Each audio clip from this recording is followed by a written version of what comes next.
ஆண்டவருடைய பரிசுத்த நாமத்துக்கு மகிமை உண்டாவதாக. வாசிக்கலாம். 91வது சங்கீதம் 91:14 வசனத்தை நாம் வாசிக்கலாம். அவன் என் இடத்தில் வாஞ்சையாய் இருக்கிறபடியால் அவனை விடுவிப்பேன். என் நாமத்தை அவன் அறிந்திருக்கிறபடியால் அவனை உயர்ந்த அடைக்கலத்தில் வைப்பேன். நல்ல பிதாவே, இந்த அருமையான மாலை வேலைக்காக உமக்கு நன்றி செலுத்துகிறோம். நம்முடைய பிள்ளைகளாய் சிறு கூட்டமாய் நாங்கள் கூடி உம்மை ஆராதிக்கிறதற்கு தேவன் எங்கள் தந்த பாக்கியத்துக்காக நாங்கள் நன்றி செலுத்துகிறோம். உம்முடைய மகிமையான வார்த்தையை நீர் எங்களுக்கு தந்திருக்கிறீர். உம்முடைய வார்த்தையை நாங்கள் ருசித்து பார்க்கிறதற்கு ஆவியானவர் எங்களுக்கு உதவி செய்யும்படியாக நாங்கள் ஜெபிக்கிறோம். உங்கள் வார்த்தையிலிருந்து ஆண்டவரே நாங்கள் பிரகாசிக்கிறதற்காக நீர் எங்களை அழைத்திருக்கிறீரே. இந்த அழைப்பை நாங்கள் ஆண்டவரே உணர்ந்தவர்களாக, ஆண்டவரே நீர் எங்களோடு கூட பேசுகிற விதத்தை நாங்கள் ருசித்தவர்களாக, எங்களுடைய இருதயத்தில் வைக்கத்தக்கதாக ஆவியானவர் எங்களுக்கு உதவி செய்யும்படியாக நாங்கள் ஜெபிக்கிறோம். ஆண்டவரே, தடைகளை எல்லாம் இயேசுவின் நாமத்தினாலே நான் உடைத்தெறிகிறேன். ஆண்டவரே, உங்கள் சத்தத்தை கேட்கக்கூடாதபடிக்கு பிசாசானவன் எடுக்கிற எல்லா பிரயாசங்களையும் இயேசுவின் நாமத்தினாலே நாங்கள் நிர்மூலமாக்குகிறோம். கர்த்தாவே, இந்த வேளையில் ஆண்டவரே உங்கள் ஆளுகை எங்களை பூரணமாய் ஆளுகை செய்யும்படி எங்களை ஒப்புக் கொடுக்குறோம்ப்பா. கர்த்தாவே, அடிமையை ஒப்புக் கொடுக்குறேன். என்னால் ஆகும் என்று சொல்ல என்னிடத்தில் ஒன்றில் என்பது தேவன் அறிந்திருக்கிறீங்க. என்னை மறைத்து நீங்கள் வெளிப்படும்படியாய் நான் ஜெபிக்கிறேன். நான் சிறுகநீர் பெருகுவீராக. என் தேவனே, உங்கள் நாமத்தை மாத்திரம் நீங்கள் உயர்த்தும்படியாக நாங்கள் ஜெபிக்கிறோம், தாழ்த்துகிறோம். கிருபைக்குள்ளே மறைத்து கொள்ளுங்கள். இயேசு கிறிஸ்து மூலம் ஜெபிக்கலாம் பிதாவே, ஆமென். அல்லேலூயா, அல்லேலூயா. ஆண்டவர் நம்மை பார்த்து சொல்லுகிற காரியம், அவன் என்னிடத்தில் வாஞ்சையாய் இருக்கிறபடியால் அவனை விடுவிப்பேன். அல்லேலூயா. ஆண்டவர் உடைய வார்த்தை அருமையான வார்த்தை. யார் ஆண்டவரிடத்தில் வாஞ்சியாக இருக்கிறாங்களோ அவங்கள ஆண்டவர் விடுவிக்கிறதற்கு வல்லவராக இருக்கிறார். நீங்களும் நானும் வாஞ்சையாக இருக்கிறோமா அப்படிங்கிறதான் அவசியம். நமக்குள்ள வாஞ்சை இருக்குமானால் கண்டிப்பாக நமக்குள்ளேருந்து ஒரு முயற்சி நடக்கும். நமக்குள்ளே ஒரு பெரிய வாஞ்சை இருக்குமானா அடுத்த ஸ்டெப் என்ன நடக்கும்னா முயற்சி நடக்கும். முயற்சி என்ன ஆகும்னா அது அப்படியே தொடர்ச்சியாக பயிற்சியாகி மாறும். பயிற்சி எதை கொண்டு வரும்னா வெற்றியை கொண்டு வந்துடும். அல்லேலூயா. அதனால தான் ஆண்டவர் சொல்கிறாரு, அவன் என்னிடத்தில் வாஞ்சியாக இருக்கிறபடியால் அவனை விடுவிப்பேன். அல்லேலூயா. நம்முடைய வாஞ்சை நம்முடைய வெற்றியில் கொண்டு போய் நிப்பாட்டிடும். நம்முடைய வாஞ்சை நம்ம விடுதலையில் கொண்டு போய் நிப்பாட்டிடும். இதை நாம் அறிந்து கொண்டோம் அப்படின்னு சொன்னால், நம்முடைய வாழ்க்கையில் ஒரு பெரிய மாற்றம் உண்டாகும். நீங்கள் வேதத்தில் நீங்கள் எடுத்து பார்த்தீங்கன்னா, ஆபேலிருந்து நீங்கள் எடுத்து பார்த்தீங்கன்னா, யார் யாரெல்லாம் ஆண்டவரிடத்தில் வாஞ்சையாக இருந்தாங்களோ அவங்க எல்லாம் ஜெயம் எடுத்திருப்பாங்க. ஏன்னா அவங்களுடைய வாழ்க்கையில் அவங்களுடைய முயற்சி இருக்குது பாருங்க, பயிற்சி இருக்குது பாருங்கள், அது பயங்கரமானது.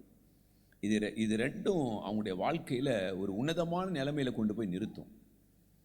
வேதத்தை நீங்களும் நானும் வாசிக்கிற பொழுதெல்லாம் இப்படி நீங்கள் கவனித்து பார்த்தீங்கன்னா தெரியும், தேவன் தன்னுடைய பிள்ளைகளை எந்த அளவுக்கு தேவன் உயர்த்தி இருக்கிறார். ஆண்டவர் அழகாக சொல்லுவார், நான் கதவை தட்டுவேன், என் சத்தத்தை கேட்டு கதவை திறந்தால் நான் அவனுக்குள்ளே சென்று அப்படின்னு சொல்கிறார். அப்போ கதவை திறக்கிறது யாருடைய வேலைன்னா என் வேலை, தட்டுறது அவருடைய வேலை. அல்லேலூயா. அப்போ சுயாதீனம் நமக்கு இருக்குது. நமக்கு ஆண்டவர் சுயாதீனத்தை கொடுத்துருக்கிறார். இந்த சுயாதீனத்தை நீங்களும் நானும் எப்படி இந்த நாட்களில் பயன்படுத்துகிறோம் அப்படிங்கிறது தான் மிக முக்கியம். அல்லேலூயா. அப்போ அந்த வாஞ்சை, இந்த வேதத்தை தேடுகிற வாஞ்சை, இந்த வேதத்தை தாகத்தோடு நான் வாஞ்சிக்கிறேன் அப்படின்னு சொன்னால் ஆண்டவர் ரகசியங்கள்லாம் சொல்லிகிட்டே இருப்பார். நம்முடைய வாழ்க்கையில் எப்படிலாம் விடுதலை உண்டாகணும் அப்படின்னா, இந்த வாஞ்சை நமக்குள்ளே இருந்தால் போதும். கர்த்தர் அங்கங்கே விடுதலை வச்சுட்டே இருக்கிறார். அல்லேலூயா. ஆண்டவருடைய நாமத்துக்கு மகிமை உண்டாவதாக. ஒரு சில காரியங்களை நீங்களும் நானும் கவனிக்கலாம். வாசிங்க. 1 பேதுரு 2ஆம் அதிகாரம் 3வது வசனத்தை நாம் வாசிக்கலாம். 1 பேதுரு 2ஆம் அதிகாரம் 3வது வசனம் சொல்றாரு, நீங்கள் வளரும்படி புதிதாய் பிறந்த குழந்தைகளைப் போல திருவசனமாகிய கலங்கமில்லாத ஞானப்பாலின் மேல் வாஞ்சையாயிருங்கள். அல்லேலூயா. ஆண்டவர் சொல்லுகிற காரியம், அப்பா நீங்கள் வளரும்படி நான் வளரணும் அப்படின்னா, விடுவிக்கப்படணும் அப்படின்னு சொன்னால் அவர் சொல்றாரு, புதிதாய் பிறந்த குழந்தையை போல திருவசனமாகிய களங்கமில்லாத இந்த ஞான பாலின் மேலே யார் ஒருத்தர் வாஞ்சையாக இருக்கிறாங்களோ அவங்கள அழகா ஆண்டவர் உயர்த்துக்கிறத பார்க்க முடியும். அல்லேலூயா, ஆண்டவருடைய நாமத்துக்கு மகிமை உண்டாவதாக. இந்த வாஞ்சை, இந்த வசனத்தின் மேலே இருக்கிற வாஞ்சை தம்முடைய பிள்ளைகளுக்கு இது அவசியம். நீங்கள் கவனித்து பாருங்கள், உங்களுக்கு ஏதாவது ஒரு காரியத்தை நீங்கள் அதிகமாக செஞ்சுட்டே இருக்கிறீங்கன்னா, ஏதோ நீங்கள் சாதாரணமாக செய்யவே இல்லை, அதன் மேலே ஒரு வாஞ்சை இருந்ததுனால தான், அது குறித்த ஒரு தேடுதல் இருக்கிறதுனால தான் அதை மறுபடியும் பார்த்துட்டே இருக்கீங்க. ஒன்றும் இல்லை, உதாரணத்துக்கு நீங்கள் செல் எடுத்துக்கிட்டிங்கன்னா, அதை திரும்ப பார்த்துட்டே இருக்கீங்கன்னா, அதில் ஏதோ ஒரு காரியம் உங்களுக்குள்ளே இருக்கிறதுனால தான் அதை என்ன பண்ணிட்டே இருக்கீங்க, மறுபடியும் பார்த்துட்டே இருக்கிறீங்க. இல்லைன்னா பார்ப்பீங்களா? பார்க்கவே மாட்டேங்க, குப்பையில் இருக்க மாதிரி தான் இருக்கும். அது எது உங்கள் தேடுதல், அதை தான் என்ன பண்ணிட்டே இருப்பீங்கன்னா அப்படியே தேடிட்டே இருப்பீங்க. எது உங்கள் தேடுதல், எது உங்கள் வாஞ்சை, அதுதான் என்ன பண்ணுன்னா உங்களை ட்ரைவ் பண்ணிகிட்டே இருக்கும். அது ட்ரைவ் பண்ணும். உங்களுக்கு வாஞ்சே இல்லை அப்படின்னு வச்சுக்கோங்களேன், எந்த காரியத்துலேயும் வாஞ்சே இல்லை அப்படின்னு சொன்னால் அப்படியே ஒரு மூலையில் அமைதியாக உட்காந்துருப்போம். வேறு ஒரு வேலையும் நடக்காது. ஆனால் இங்கே ஆண்டு சொல்கிறாரு, எப்போ இந்த வசனத்தில் இந்த ஞானப்பாலின் மேலே நீங்கள் களங்கமில்லாத இந்த ஞானப்பால் இதில் நீங்கள் வாஞ்சியாக இருந்தீங்க அப்படின்னு சொன்னால் எப்படி வளருவீங்க அப்படின்னு பாருங்கள். அப்போஸ்தலர் 17ஆம் அதிகாரம், இதெல்லாம் நமக்கு தெரிந்த வசனங்களை நான் எடுக்கிறேன், நீங்கள் அறிந்து கொள்ளுவீங்க. அப்போஸ்தலர் 17, 11, 12 சொல்லுவார், உடனே அந்த பட்டணத்தார் மனோவாஞ்சையாய் வசனத்தை ஏற்றுக்கொண்டு காரியங்கள் இப்படி இருக்கிறதா என்று இந்த ஞான பால தினந்தோறும் வாசித்து ஆராய்ந்து பார்த்ததினால் தெசலோனிக்கேயரில் உள்ளவர்களை பார்க்கிலும் நற்குணசாலிகளாய் இருந்தார்கள். நல்லா கவனிச்சுக்கோங்க, இந்த பெரோயா பட்டணத்தார் பாருங்க, சாதாரணமாக இருந்திருக்கிறாங்க. பரிசுத்த பவுல் அங்கே போயிருக்கிறாரு, வசனத்தை சொல்லியிருக்கிறாரு. வசனத்தை சொன்னால் அவங்க அந்த வசனத்தை பார்த்தாங்க, அந்த வசனத்தை வாசிக்கணும்னு ஒரு ஆசை வந்துடுச்சு, இந்த வசனத்தை தேடணும்னு ஒரு ஆசை வந்துருச்சு, இந்த வசனத்தை ஆராய்ந்து பார்க்கணுன்னு ஒரு ஆவல் வந்துருச்சு. உட்காந்து ஒவ்வொரு நாள் உட்கார ஆரம்பித்தாங்க. நான் ஏற்கனவே சொன்னேன், வாஞ்சை அவங்க என்ன பண்ணியிருக்கு அப்படின்னு சொன்னால் முயற்சியில் கொண்டு வந்து நிப்பாட்டுச்சு. முயற்சி என்ன ஆயிடுச்சு, பயிற்சியாக மாறிடுச்சு. பயிற்சி என்ன ஆயிடுச்சு, வெற்றியாக மாறிடுச்சு. அல்லேலூயா. இந்த பெரோயா பட்டணத்தார் இங்கே சொல்லப்பட்டிருக்கு, அந்த பட்டணத்தார் மனோ வாஞ்சையாய் வசனத்தை என்ன பண்ணாங்களாம், ஏற்றுக்கொண்டு காரியங்கள் இப்படி இருக்கிறதா என்று தினந்தோறும் அவங்களுக்குள்ள அந்த பயிற்சி வந்துருச்சு. தினந்தோறும் வேத வாக்கியங்களை ஆராய்ந்து பார்த்ததினால் தெசலோனிக்கே பட்டணத்தில் உள்ளவர்களை பார்க்கிலும், அல்லேலூயா, யாரை பார்க்கிலும், அந்த பட்டணத்தை பார்க்கல இவங்க யாராயிட்டாங்கன்னா நற்குணசாலிகளாக மாறிட்டாங்க. ஏன் அப்படின்னா இந்த வசனத்தை வாசிக்க வாசிக்க வாசிக்க இவங்களுக்குள்ள இருந்ததான சுபாவம் மாறிக்கிட்டே இருக்குது. இப்படி சொல்கிறேன் நான், ஒருத்தவங்க உங்களை பார்க்குறாங்கப்பா, இந்த வீட்டில் நைட்டு 12 மணி வரைக்கும் லைட் எரியுது. நல்லா கவனிச்சுக்கோங்க, லைட்டு 12 மணி வரைக்கும் எரியுது. அதிகாலையில் 4 மணிக்கு அந்த வீட்டில் லைட் எரியுது. பக்கத்து வீட்டுக்காரன் வந்து கேட்குறான், உங்கள் வீட்டில் நைட்டு லேட்டாக லைட்டு ஆஃப் பண்ணுறீங்க, காலையில் ஏர்லியராக என்ன பண்ணுறீங்க, லைட்டை ஆன் பண்ணுறீங்க, எவ்வளோ நேரம் தான் தூங்குவீங்க? அல்லேலூயா. எவ்வளோ நேரம் தான் தூங்குறீங்க? அப்போ அங்கே பார்த்தீங்கன்னா அவன் கேட்குறான், எப்படி நீங்கள் சந்தோஷமாக இருக்கிறீங்க, உங்கள் குடும்பம் எப்படி இவ்வளோ ஜாலியாக இருக்குது? அவன் கேட்குறான், எனக்கும் ஒரு கிறிஸ்தவ குடும்பத்தை தெரியும். அவன் சொல்லுவான், எனக்கும் ஒரு கிறிஸ்தவ குடும்பத்தை தெரியும், ஆனால் எப்போ பார்த்தாலும் அதில் என்ன இருக்குது, பிரச்சனை. நான் இப்படி ஒரு நபர் என்ன பண்ணவே இல்லை, இப்படி ஒரு குடும்பத்தை பார்க்கவே இல்லை, ஆனால் நீங்கள் முற்றிலும் வித்தியாசமாக இருக்கீங்களே அப்படிங்கிறான். அதனால தான் அங்கே சொல்கிற தெசலோனிக்கே பட்டணத்தை பார்க்கிலும் நீங்கள் யாராக இருக்கிறீங்கன்னா நற்குணசாலிகள். அவங்க குணசாலியாக இருந்திருக்கலாம், இவங்க அதை காட்டிலும் மேன்மை. ஏன் அப்படின்னா இந்த வசனத்தை ஆராய்ந்து பார்த்ததுனால கீழே சொல்றாரு, ஆதலால் அவர்களில் அநேகம் பேரும் கனம் பொருந்திய கிரேக்கரில் அநேக ஸ்திரீகளும் புருஷர்களும். இங்கே சொல்லப்பட்டிருக்கு கனம் பொருந்திய கிரேக்கரில் புருஷர் ஸ்திரீகள். யார் பார்க்குறா? இவங்கெல்லாம் பார்க்குறாங்க. கனம் பொருந்தியவர்கள் யாரை பார்க்குறாங்க? இந்த பெரோயா பட்டணத்தாரை பார்க்குறாங்க. கிரேக்கரில் இருக்கிற ஸ்திரீகளும் புருஷரும் என்ன பண்ணுறாங்க? இந்த பெரோயா பட்டணத்தாரை பார்க்குறாங்க. இவங்க என்றைக்கு இந்த வசனத்தை வாசித்தாங்களோ, இந்த வசனத்தை என்றைக்கு ஆராய்ந்து பார்க்க ஆரம்பித்தாங்களோ, இவங்க வாழ்க்கை அப்படியே மாறுது. இவங்க வாழ்க்கை மாறுது. நல்லா கவனிச்சுக்கோங்க. தெசலோனிக்கேல உள்ளவங்களை காட்டிலும் இவங்க வாழ்க்கை எப்படி இருக்குது? அல்லேலூயா, அல்லேலூயா. எப்படி இந்த மனுஷர்கள் இந்த வசனத்தை ஏற்றுக்கொண்டாங்க? இவங்கெல்லாம் கனம் பொருந்தினவங்க. கனம் பொருந்தினவங்களாக இருந்தால் கண்டிப்பாக படிப்பில் கொஞ்சம் உயர்ந்திருக்கணும். கனம் பொருந்தினவங்களாக இருந்தால் கொஞ்சம் பணத்தில் கொஞ்சம் உயர்ந்திருக்கணும், அல்லது பதவியில் இதில் உயர்ந்திருக்கணும். அல்லேலூயா. அப்படி உயர்ந்திருக்கிறவங்க கனம் பொருந்தினவர்கள். இந்த கனம் பொருந்தினவர்கள் கீழே இறங்கி வருகிறதுக்கு வாய்ப்பு இல்லை, வசனத்தை கேட்கறதுக்கு வாய்ப்பு இல்லை. ஆனால் அவன் பார்க்குறான், இவங்க வாழ்க்கை அப்படியே மாறி இருக்குது, இவங்க வாழ்க்கை மாறி, குணாதிசயங்கள் மாறி இருக்குதுன்னு பார்க்குறாங்க. அடுத்தது பார்த்தீங்கன்னா, அங்கே இருக்கிறதான கிரேக்கரில் இருக்கிறதான ஸ்திரீகளும் புருஷர்களும் பார்க்குறாங்க. நல்லா கவனிச்சுக்கோங்க, வசனத்தை நல்லா கவனிச்சுக்கோங்க. இவங்களை பார்க்குறாங்க, அவங்கள காட்டி இவங்க வாழ்க்கை பயங்கரமாக இருக்குது. அப்படிதான் சொல்லப்பட்டிருக்கு. அநேக ஸ்திரீகளும் புருஷர்களும் விசுவாசித்தார்கள். யாரை விசுவாசித்தாங்க?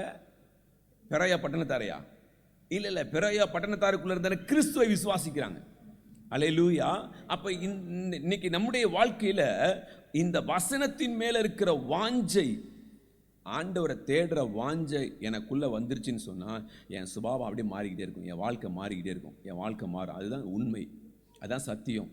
மாறல அப்படின்னு சொன்னா, நான் ஆண்டவரை வாஞ்சையா என்ன பண்ணல, தேடலை, முயற்சி எடுக்கலை.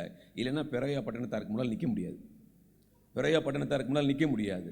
ஆண்டவர் கடைசி நாள் கேட்பாரு, கோரசினே, பெத்சாயிதாவே, உனக்கு உன்னில செஞ்ச பலத்த செய்கைகள் தீருவிலும் சீதோவிலும் செஞ்சிருந்தா அவங்க ரெட்டு சாம்பலில் உட்காந்து கதறி ரட்சிக்கப்பட்டிருப்பாங்களே. அப்போ நம்மளை கூப்பிட்டு நிப்பாட்டுவார், எங்க பெரோயா பட்டணத்தார்கிட்ட கொஞ்சம் நில்லுப்பா அப்படின்னுவார். அல்லேலூயா. பெரோயா பட்டணத்தாரை கொஞ்சம் பார்ப்பா. அவங்களும் இந்த வசனத்தை பண்ணாங்க, ஆராய்ந்து பார்த்தாங்க. யாராயிட்டாங்க? நற்குணசாலிகளாய் மாறினாங்க. நீ ஏன்பா மாறல? அப்ப எனக்குள்ள இந்த வாஞ்ச மாத்திரம் உள்ள வந்திருந்தா, வசனத்தை தேடுகிற, வசனத்தை நேசிக்கிற இந்த வாஞ்சை எனக்குள்ள வந்திருந்தா, கண்டிப்பா இந்த வசனத்தை நான் ஆராய்ந்து பார்ப்பேன்.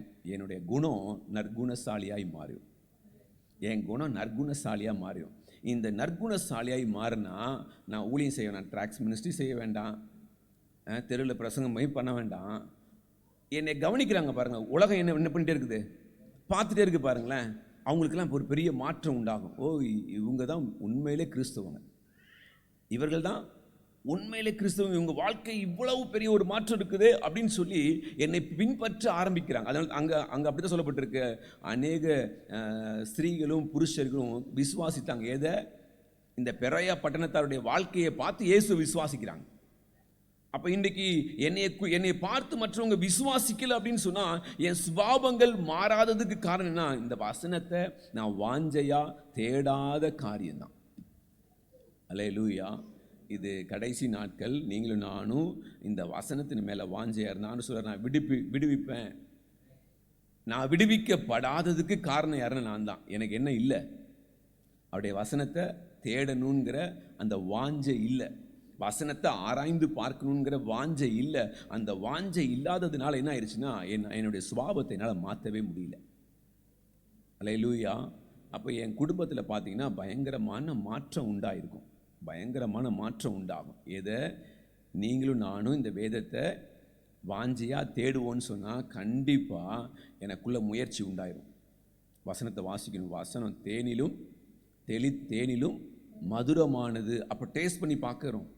அந்த டேஸ்ட் ஆனது என்ன ஆகுனா, இன்னும் அதிகம்னா அது பயிற்சியாக மாறிடுச்சு. இந்த பயிற்சி பெரோயா பட்டணத்தாருடைய வாழ்க்கையில் வெற்றியை கொண்டு வந்தது போல, அல்லேலூயா, விடுதலையை கொண்டு வந்தது போல நம்முடைய வாழ்க்கையிலையும் விடுதலையை கொண்டு வரும். நம்முடைய வாழ்க்கையில் மாத்திரமல்ல, நம்மை பார்க்கிற அநேகருடைய வாழ்க்கையிலையும் விடுதலை உண்டாயிரும். அல்லேலூயா. வாசிங்க, பிலிப்பியர் 1ஆம் அதிகாரம் 20வது வசனத்தை வாசிக்கலாம். பிலிப்பியர் 1ஆம் அதிகாரம் 20வது வசனம். நான் ஒன்றிலும் வெட்கப்பட்டு போகாமல் எப்பொழுதும் போல இப்பொழுதும் மிகுந்த தைரியத்தோடு ஜீவனாலாகிலும் சாவினாலாகிலும் மகிமைப்படுவார் என்று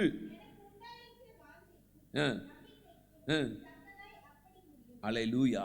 எனக்குள்ள இருக்கிற வாஞ்சை இயேசுவை என் சரீரத்தில் சுமக்கிற, இயேசுவை என் சரீரத்தில் மகிமைப்படுத்துகிற அளவிற்கு இது கொண்டு போகும். அல்லேலூயா. நம்முடைய வாஞ்சை எங்கே கொண்டு போகணும்? இயேசுவை என் சரீரத்தில் அப்படி சுமந்து போகிற அளவுக்கு இது கொண்டு போகும். வாஞ்சை தான். அந்த வாஞ்சை பிரயா பட்டணத்தாருக்குள்ள முயற்சியாக மாறிச்சு. இந்த முயற்சி என்ன ஆயிடுச்சு? வெற்றியாக மாறிடுச்சு. இந்த வெற்றி இயேசுவை சுமக்கிற ஒரு அனுபவத்துக்குள்ளே போயிடுச்சு. அப்போ பாருங்க, நம்முடைய வாழ்க்கையில் எவ்வளோ ஆசீர்வாதம் வரும் பாருங்க, எவ்வளோ விடுதலை உண்டாகும் பாருங்க, எவ்வளோ விடுதலை உண்டாகும் பாருங்க. வசனத்துக்கு அப்படி அப்படியே அப்படி அப்படியே கீழ்ப்படிய கீழ்ப்படிய வசனத்துக்கு அப்படியே. இது எப்படி முடியும்? இது எப்படி பொறுமையாக இருக்கிறது எப்படியா முடியும்? பொறுமையாக இருக்கிறது எப்படி முடியும்? ஆண்டவர் அப்படி சொல்லியிருக்கிறாரு. சபை எப்படி கீழ்ப்படியணும்னு சொல்லியிருக்கிறாரு. எப்படி எப்படி யார் யார் எப்படி எப்படி இருக்கணும்னு சொல்லியிருக்கிறாரு. இதெல்லாம் ரொம்ப கஷ்டம் பிரதர் இந்த நூற்றாண்டுக்கு. ஆமாம், உண்மைதான், இந்த நூற்றாண்டுக்கு கஷ்டம்தான். ஆனால் கர்த்தருடைய வார்த்தையை யார் விசுவாசிக்கிறாங்களோ அவங்களுக்கு அது விடுதலை. யார் வசனத்தில் வாஞ்சியாக இருக்கிறாங்களோ அவங்க கண்டிப்பாக சொல்லுவாங்க, இல்லை அவர் சொன்னதான் சத்தியம், ஆண்டவர் சொன்னதான் சத்தியம், அதில் நான் நிற்கணும்பா. என்னை எங்கே நிற்க வச்சிருக்காரு? புருஷனாக நிற்க வச்சிருக்கலாம், ஸ்திரியாக நிற்க வச்சிருக்கலாம், மனைவியாக நிற்க வச்சிருக்கலாம், அல்லது தாயாக நிற்க வச்சிருக்கலாம், அல்லது தகப்பனாக நிற்க வச்சிருக்கலாம். எந்த சூழ்நிலையில் இருந்தாலும் நான் அந்த இடத்துல சரியாக நின்று, இல்லை எனக்குன்னு சொன்ன வார்த்தையை நான் கண்டிப்பாக என்ன பண்ணி ஆகணும்? கை கொண்டு ஆகுவேன். ஏன்னா அதில் பெரிய ரகசியம் இருக்குது. ஏன்னா ஆண்டு சொல்லியிருக்காரு, என்னை விடுவிப்பேன்னு சொல்லியிருக்கிறாரு. அப்போ ஆண்டவர் என்னை விடுவிக்க வல்லவர் அப்படின்னு சொல்லி எந்த மனுஷன் அவருடைய வசனத்தில் வாஞ்சையாக உள்ள கடந்து போகிறாங்களோ, ப்ராக்டிஸ் பண்ணுறாங்களோ, அவங்க வாழ்க்கையில் பார்த்தீங்கன்னா பயங்கரமான விடுதலை உண்டாகிட்டே இருக்கும். ஆண்டவர் தெளிவாக இருக்காரு, அவன் என்னிடத்தில் வாஞ்சையாக இருக்கிறபடியால் அவனை நான் விடுவிச்சிட்டே இருப்பேன். வசனம் விடுவிச்சிட்டே இருக்கும். நீங்கள் ஏன் எனக்கு விடுதலை இல்லைன்னு நீங்கள் தான் கேள்வி கேட்கணும். எனக்கு ஏன் விடுதலை இல்லை அப்படின்னு நான் தான் யோசிக்கணும். நான் தான் இது தேட ஆரம்பிக்கணும். எனக்குள்ளே ஏன் இந்த காரியத்தில் விடுதலை இல்லைங்கிறத நான் தான் தேடணும். அல்லேலூயா. அப்படி நான் தேடும் அப்படின்னு சொன்னால் என் வாழ்க்கையில் பயங்கரமான விடுதலை. நான் மாத்திரம் இல்லை, அநேகரை நித்திய ஜீவனுக்குள்ளே கொண்டு போகிற அளவுக்கு என் சுபாவம் மாறிக்கிட்டே இருக்குது. அல்லேலூயா. இங்கே யாரை சுமக்கிறோம்? இயேசுவை சுமக்கிற ஒரு அனுபவம். யோபுவின் புஸ்தகம் 19ஆம் அதிகாரம் 25 வாசிக்கலாம். யோபுவின் புஸ்தகம் 19ஆம் அதிகாரம். என் மீட்பர் உயிரோடு இருக்கிறார் என்றும் அவர் கடைசி நாளில் பூமியின் மேல் நிற்பார் என்றும் யார் அறிந்திருக்கிறா? யார் அறிந்திருக்கிறா? இவர் எந்த காலத்தில் உள்ளவர்? ஆபிரகாமுடைய அந்த காலத்தில் சமமாக இருந்தவர். ஆபிரகாமுடைய காலத்தில் யோபு வாழ்ந்தவர். இது நியாயப்பிரமாண காலமா அப்படின்னா நியாயப்பிரமாண காலமும் இல்லை, முற்பிதாக்களின் காலம். அல்லேலூயா. கர்த்தர் பேசுவார், கர்த்தர் இடைபடுவார், அவ்வளவுதான். ஆனால் நியாயப்பிரமாணம் கிடையாது. எப்போதான் நியாயப்பிரமாணம்? மோசேயின் காலத்தில் தான் நியாயப்பிரமாணம். அது வரைக்கும் நியாயப்பிரமாணமே கிடையாது. ஆனால் அப்போ இருக்கிற சொல்றாரு, என் மீட்பர். உனக்கு யார் சொன்னார் மீட்பர்னு? உங்களுக்கு யார் சொன்னது மீட்பர்னு? அல்லேலூயா. ஆனால் நியாயப்பிரமாணமே இல்லாத காலத்தில், கிருபையே இல்லாத காலத்தில் சொல்றார், என் மீட்பர் உயிரோடு இருக்கிறார் என்றும் அவர் கடைசி நாளில் பூமியின் மேல் நிற்பார் என்றும் நான் அறிந்திருக்கிறேன். அல்லேலூயா. அப்போ எந்த அளவுக்கு ஆண்டவர் மேலே உள்ள வாஞ்ச அவரை இணைச்சி வச்சிருக்கு பாருங்க. அதனால தான் அவரால் தைரியமாக சொல்ல முடிஞ்சிச்சு, கர்த்தர் கொடுத்தார், கர்த்தர் எடுத்தார். அவருடைய பரிசுத்த நாமத்துக்கு ஏன் சொல்ல முடிஞ்சிச்சுன்னா அவருக்கும் இருந்த இணக்கம், உறவு. ஏன்னா வாஞ்சையில் ஆண்டவரை தேடுதல். நீங்கள் ஏனோக்கு எடுத்துக்கிட்டீங்கன்னு சொன்னால், குடும்பஸ்தர் பிள்ளைகளை பெற்றெடுக்கிறார், அப்படியே சந்ததி உண்டாகுது. ஆனாலும் யாரோட சஞ்சரிக்கிறாராம்? தேவனோட சஞ்சரிக்கிறார். எவ்வளோ பெரிய அனுபவம் பாருங்களேன். குடும்பம், நீங்கள் நம்ம சொல்லலாம், என் குடும்பம் என்னை என்ன பண்ணிருச்சு? ஜெபிக்கவே விடலை. என் குடும்பம் என்ன பண்ணிருச்சு? வேதம் வாசிக்கவே விடலை. என்னுடைய வேலை என்னை என்ன பண்ணிருச்சு? அப்படியே நசுக்கிருச்சு. அப்படி சொல்லவே முடியாது. யாரை பார்த்து? ஏனோக்கை பார்த்து. ஏன்னா அவர் பிள்ளைகளை பெற்றெடுத்துட்டே இருக்கிறார். பிள்ளைகள், பேர பிள்ளைகள் எல்லாரையும் பார்க்குறாரு. இதன் மத்தியில் தான் யாரை தேடி இருக்காருன்னா கர்த்தரை தேடி இருக்கார். எல்லாரும் நமக்கு முன்னால் வந்து நின்றுவாங்க. நம்ம யாருக்கிட்டையும் பதில் சொல்லவே முடியாது. அப்போனா அவைய வாஞ்சையா ஆண்டவரை தேடினா என்னை எல்லா காரியங்களுக்கும் நீங்களாக்கி விடுவிச்சிட்டே இருப்பார். ஆண்டவர் என்னை விடுவிச்சிட்டே இருப்பார். அல்லேலூயா. அவர் சொல்றாரு, என் மீட்பர் உயிரோடு இருக்கிறார். அவர் கடைசி நாளில் பூமியின் மேல் நிற்பார் என்று அறிந்திருக்கிறேன். என் தோல் என் சரீரம் அழுகி போன பின்பு என் மாம்சத்துல இருந்து இது என்ன ஆயிடுச்சு, அழுகி போச்சு. அப்ப என்ன சரீரம் இருக்கும்? மகிமையின் சரீரம் இருக்குங்கிறத அவருக்கு தெரியுது பாருங்களேன். இந்த தோல் முதலா என்ன ஆயிரும், அழுகி போயிரும். அழுகி போயிட்டா எனக்குள்ள ஒரு மகிமையின் சரீரம் இருக்கு. அந்த மகிமையின் சரீரத்துல இருந்து யாரை பார்ப்பேன்? அவரை பார்ப்பேன் அப்படிங்கிறாரு. அப்ப எந்த அளவுக்கு அவருக்கும் தேவனுக்கும் இருக்கிற உறவு இருந்திருக்கும் பாருங்க. இவருக்கு மாத்திரம் வாஞ்சை இல்லைன்னா இவரால் தேடி இருக்கவே முடியாது. இவருக்கு வாஞ்சை இல்லைன்னா இவர் பிள்ளைகள் தவறு செய்திருப்பார்களோ என்று சொல்லி என்ன பண்ணியிருக்க மாட்டார், பலி செலுத்தியிருக்கவே மாட்டார். அப்போ ஆண்டவரை தேடுகிற அந்த வாஞ்சை என்ன பண்ணுதுன்னா ஒவ்வொரு காரியங்களையும் அவர் விடுவிச்சுட்டே இருக்குது. 27 சொல்றாரு, அவரை நானே பார்ப்பேன், அந்நிய கண்கள் அல்ல, என் கண்களே அவரை காணும். இந்த வாஞ்சையால் அல்லேலூயா எனக்குள்ள அப்படியே சோர்ந்து போகுது. அல்லேலூயா. அந்த வாஞ்சை பாருங்க, அந்த மனுஷன் அப்படியே நாளுக்கு நாள் அப்படியே உடைச்சி உருவாக்கிக்கிட்டே இருக்குது. தேவனுடைய பிள்ளைகளே, நீங்களும் நானும் கவனிக்க வேண்டிய காரியம், அநேக தேவ பிள்ளைகள் இருக்கிறாங்க. அநேக தேவ பிள்ளைகள் ஆண்டவரை வாஞ்சையாய் தேடின மோசே, யோசேப்பு, இவங்க எல்லாம் ஆண்டவரை தேடுதல் இருக்கு பாருங்களேன். அந்த தேடுதல் அவங்க வாழ்க்கையில் அநேக காரியங்களை விடுதலை இல்லாமல் வாழ்க்கையே இல்லை. யார் தேடலை அவங்க வாழ்க்கையில் பார்த்தீங்கன்னா அந்த விடுதலை இருந்திருக்காது. அவங்க ஜெயம் எடுத்திருக்க மாட்டாங்க. சவுல் ஜெயம் எடுக்க முடியல, காரணம் நமக்கு நல்லா தெரியும். அப்போ ஏன் ஜெயம் எடுக்க முடியல அப்படின்னா வாஞ்சை, ஆண்டவருக்கும் அவங்களுக்கும் உள்ள வாஞ்சை அந்த அளவுக்கு இல்லை. அதனால் அவங்களால தேட முடியாததுனால உண்டான விளைவுகள். அப்போ இந்த கடைசி நாட்களில் ஆண்டவர் என்கிட்ட விரும்புகிற காரியம், நீ வாஞ்சையாக இருந்தா நான் உன்னை விடுவிச்சுட்டே இருப்பேன். நீ வாஞ்சையாக இருந்தா என் வேதத்தை தேடுவ, அதனால விடுதலை உண்டாகும். நீ வாஞ்சையாக இருந்தா நீ ஜெபிப்ப, உன் வாழ்க்கையில் விடுதலை உண்டாகிட்டே இருக்கும். நீ வாஞ்சையாக இருந்தால் என்னை ஆராதிச்சுட்டே இருப்ப, உனக்கு விடுதலை உண்டாகிட்டே இருக்கும். அல்லேலூயா. அப்போ ஆண்டவரை தேடுகிற காரியத்தில் இன்னைக்கு நமக்கு இந்த வாஞ்சை இல்லை அப்படின்னு சொன்னால் நம்மால் பிரகாசிக்கவே முடியாது. அல்லேலூயா. 2 சாமுவேல் 2வது ஒரு காரியத்தை நம்ம பார்க்கலாம். முதலாவது காரியம், இந்த பெரையா பட்டணத்தார் இந்த வசனத்தை வாஞ்சையாய் தேடினது நிமித்தம் இவங்க வாழ்க்கையில் உண்டான விடுதலையை பார்க்குறோம். எப்படிலாம் ஒவ்வொருத்தர் இந்த விடுதலை அனுபவிச்சிருக்காங்கன்னு பார்த்தோம். இப்போ 2 சாமுவேல் 23ஆம் அதிகாரம் 2 சாமுவேல் 23ஆம் அதிகாரம் 5வது வசனத்தை வாசிக்கலாம். இப்படி இராதோ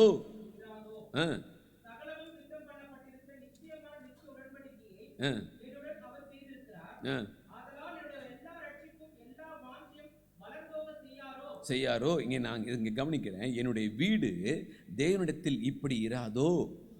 அல்லேலூயா. சங்கீதக்காரன் ஆகிய இந்த என்ன சொல்றது, ஆண்டவருடைய பிள்ளைக்குள்ள வாஞ்சையை பாருங்களேன். இங்கே சொல்றாரு, என்னுடைய வீடு தேவனிடத்தில் இப்படி இராதோ. அல்லேலூயா. என் வீடு பரலோகமாக இராதோ. பரலோகமாக இருந்தால் எவ்வளோ நல்லா இருக்கும். அல்லேலூயா. என் பிள்ளைகளும் நானும் ஆண்டவரை ஆராதிக்கிறதுல உன்னதமான நிலைமையில் இருந்தால் எவ்வளவு நல்லா இருக்கும் அப்படின்ற மாதிரி இந்த வார்த்தையை வைத்திருக்கார். என்னுடைய வீடு தேவனிடத்தில் இப்படி இராதோ. எப்படி இராதோ? அல்லேலூயா. பரலோகமாக இராதோ. பரலோகமாக இருந்தால் எவ்வளோ நல்லா இருக்கும் அப்படின்னு தான் அதனுடைய மீனிங் இருக்கு. அல்லேலூயா. ஆண்டவருடைய நாமத்துக்கு மகிமை உண்டாவதாக. அப்போ நீங்களும் நானும் நம்முடைய வீடு எப்படி இருக்கணும், அந்த வாஞ்சை நமக்கு இருக்கணும். என் வீடு இப்படி இருக்கணுங்கிற வாஞ்சை நமக்குள்ளே வந்துருச்சுன்னு சொன்னால் கண்டிப்பாக அதுக்காக நீங்களும் நானும் பிரயாசப்படுவோம். இல்லைன்னா பிரயாசப்படவே மாட்டோம். அல்லேலூயா. நான் வீடு வாங்கணும்னு நினைக்கிறேன், என்ன பண்ணுவோம்? வீட்டில் வீர துணியை சுற்றிக்கிட்டு என்ன பண்ணியிருப்போம்? படுத்தே இருந்தால் வீடு வாங்கிடலாமா அப்படின்னா வாங்க முடியாது. அதுக்காக என்ன பண்ணணும்? கடினமாக உழைச்சாகணும். கடினமாக உழைச்சா என்ன பண்ணிடுவோம்? கண்டிப்பாக வீடை வாங்கிடுவோம். அல்லேலூயா. அப்போ என் வீடு பரலோகமாய் மாறணும்னா எனக்கு ஒரு உழைப்பு இருக்குது இல்லை, அதை நான் செஞ்சே ஆகணுமே. வாசிங்களேன், சங்கீதம் 24 7லேருந்து 9 வசனங்களை வாசிக்கலாம். 7லேருந்து 9வது வசனம் வரைக்கும். சங்கீதம் 24 இங்கே சொல்லாரு, வாசல்களே உங்கள் தலைகளை உயர்த்துங்கள், அனாதி கதவுகளே உயருங்கள். அல்லேலூயா. என் வாஞ்ச என்னன்னா, எங்க வீட்டுக்குள்ள மகிமையின் ராஜா என்ன பண்ணணும்? உட்பிரவேசிக்கணும். எங்க வீட்டுக்குள்ள மகிமையின் ராஜா உட்பிரவேசிக்கணும். இதுதான் என் வாஞ்ச. அல்லேலூயா. அவர் சொல்றாரு, யார் இந்த மகிமையின் ராஜா? அவர் யார் தெரியுமா? அவர் வல்லமையும் பராக்கிரமும் உள்ள கர்த்தர். அல்லேலூயா. யார் என் வீட்டுக்குள்ள வரணும்னு விரும்புறேன்? வல்லமையும் பராக்கிரமும் உள்ள கர்த்தர் என் வீட்டுக்குள்ள வந்தா எப்படி இருக்கும் பாருங்க. அடுத்து சொல்றாரு, அவர் யுத்தத்தில் பராக்கிரமம் உள்ள கர்த்தராமே. அவர் யுத்தத்தில் யாருன்னா பராக்கிரமம் உள்ளவர். அவர் எங்க வீட்டில் இருந்தாருன்னா என்னை பிரச்சனை, என் வாழ்க்கையில் பிரச்சனை வருமா? அப்படியே வந்தாலும் அவர் எனக்காக யுத்தம் செய்கிறவராயிருப்பாரு. இன்னைக்கு நம்ம போராடுறோம். ஆனா சங்கீதக்காரன் அழகா எழுதி வைத்திருக்காரு, வாசல்களே உங்கள் தலைகளை உயர்த்துங்கள், அனாதி கதவுகளே உயருங்கள். மகிமையின் ராஜா என்ன பண்ணுவாரு? உட்பிரவேசிப்பார். என் வீடு இப்படி இராதோ? மகிமையின் ராஜா உட்பிரவேசிக்கிற வீடா இராதோ? அல்லேலூயா. இந்த மகிமையின் ராஜா யாரு? அவர் பராக்கிரமசாலியாமே. அவர் யுத்தத்தில் வல்லவர். அவர் வல்லமையுள் பராக்கிரமும் யுத்தத்தில் கர்த்தராமே. அல்லேலூயா. இப்படிப்பட்ட கர்த்தர் என் வீட்டுக்குள்ள வந்தா எப்படி இருக்கும்? வாசல்களே உயர்த்துங்கள், கதவுகளே உயருங்கள். மகிமையின் ராஜா என்ன பண்ணுவாரா? உட்பிரவேசிப்பார். யார் இந்த மகிமையின் ராஜா? அவர் சேனைகளின் கர்த்தராமே. அல்லேலூயா. சேனைகளின் கர்த்தர் அவர்தான் மகிமையின் ராஜா. சேனைகளின் கர்த்தர் அவர்தான் என்னுடைய மகிமையின் ராஜா. இந்த மகிமையின் ராஜா என் வீட்டுக்குள்ள வந்தா எவ்வளவு நல்லா இருக்கும். அல்லேலூயா. இந்த மகிமையின் ராஜா என் வீட்டுக்குள்ள வந்தா சண்டை வருமா? இந்த மகிமையின் ராஜா என் வீட்டுக்குள்ளே வந்தால் தரித்திரம் வருமா? இந்த மகிமையின் ராஜா என் வீட்டுக்குள்ளே இருந்தால் நோய்கள் வருமா?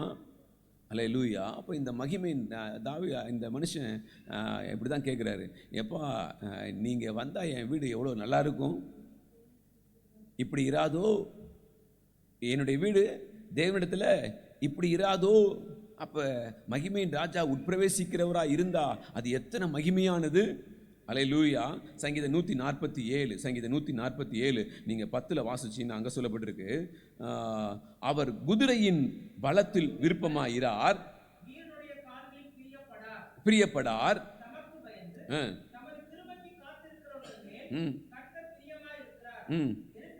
கர்த்தருக்கு பயந்து தமது கிருபைக்கு காத்திருக்கிறவர்கள் மேல். அல்லேலூயா. யார் மேல பிரியமாயிருக்கிறாரு? அவருக்கு பயந்து அவருடைய கிருபைக்கு யாரெல்லாம் காத்திருக்கிறாங்களோ அவங்க மேல பிரியமாயிருக்கிறார். எருசலேமே ஸ்தோத்திரி, சியோனே.